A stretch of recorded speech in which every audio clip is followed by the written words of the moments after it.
It's the time of year where I am playing a bajillion games like NBA 2K22 and Deathloop and Tales of Arise, but I'm also playing a bajillion games in WarioWare Get It Together. This is the latest in the WarioWare franchise. This is a series that's been going for a little while on various Nintendo platforms over the years, and you probably know the deal here. The whole concept is about micro games and serving up a ton of content at you with a time limit, and you trying to just deal with what you have to do to get past a stage in a micro game so that you can move on to the next one, and it all amplifies and intensifies as the game continues, and you progress to the boss stages so that you can unlock new areas in the game. And in this case, the big deal is that there's a bunch of different characters that you can play as. Most of the characters are reliant on different control schematics. You've got characters like 18 Volt, who throws up a disc that can knock stuff out but can also grab onto hooks and can fling the character around a little bit. You've got young Cricket, who can jump up and down and is quite destructive. I enjoyed Dribble and Spitz, who could fly around on kind of a rocket, look like a little bit like a shoot-'em-up type of experience. You could blast away at different things. You've got a character with a boomerang named Mona, who you actually control the boomerang as it wipes out all kinds of objects on the screen. I also loved Mike, who is a karaoke singing robot. And there's a whole bunch of different characters in here, and they all have their own quirks and their own personalities, and they all have their own pluses and minuses when it comes to controls in the game. And you have to learn the controls for each of the micro games very, very quickly. You basically have seconds to see and assess what you have to do, whether it's turning on a light switch or tweezing out some buff bodybuilder's armpit hair, or plugging a nose, or pulling something out of a sink, or making like a piggy bank crash and money will rain down everywhere. There are also, of course, lots of classic Nintendo experiences, most of them kind of platformers that have been reimagined so that you can jump in, use the character, figure it out, and then progress past it. And, the challenge and the insanity and the flop sweat that happens as you're playing the game, it's just like the classic WarioWare experiences. Why I really enjoy this game is that it's a perfect fit on the Nintendo Switch as a portable platform, I think. The other thing that's pretty cool about this is that you can take off the Joy-Con and you can play cooperative or competitive against other people and play some two-player games, which is pretty cool.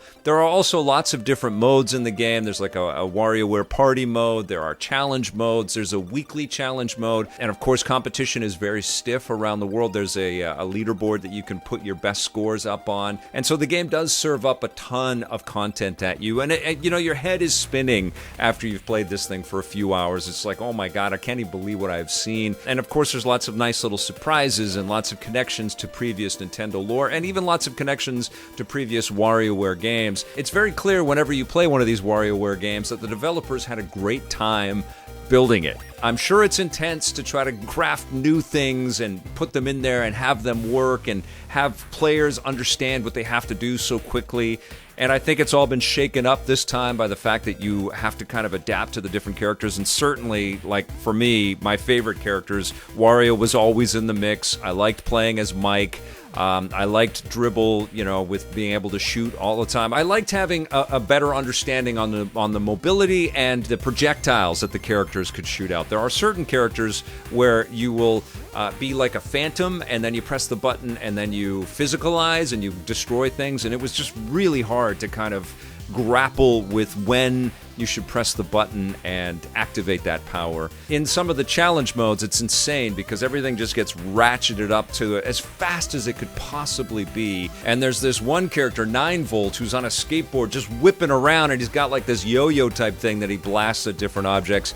And man, that is a tough character to master. But that's the pull too, right? It's a little bit frustrating trying to grapple with what's being served up to you, because the characters will get served up to you randomly, but it all has to work. And so as you get to go deeper in the game, yes, you're going to see a lot of these micro games over and over again. You're going to be more proficient on them, but you're always kind of challenged by the mix and match kind of perspective of, is this the right character for this situation, or can you solve this micro game with this character?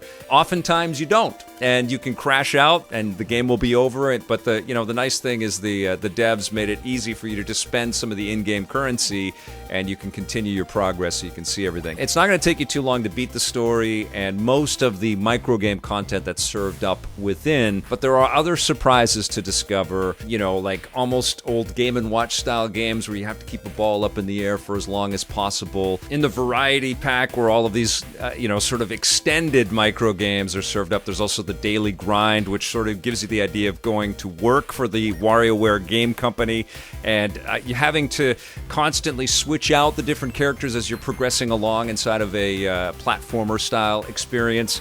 And then there's a bunch more. There's games that are really engineered to play with up to 4 players. And I have a feeling, I have a suspicion, because Nintendo's been pretty good with games like Pokemon Snap and Mario Tennis and Mario Golf. I think that they're going to serve up a little bit more content with this.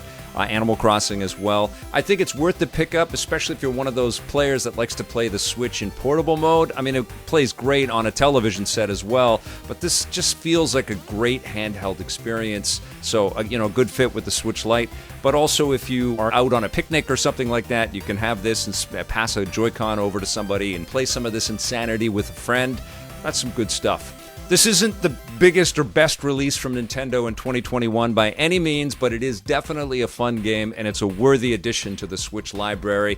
I'm going to give it a 7.5 out of 10.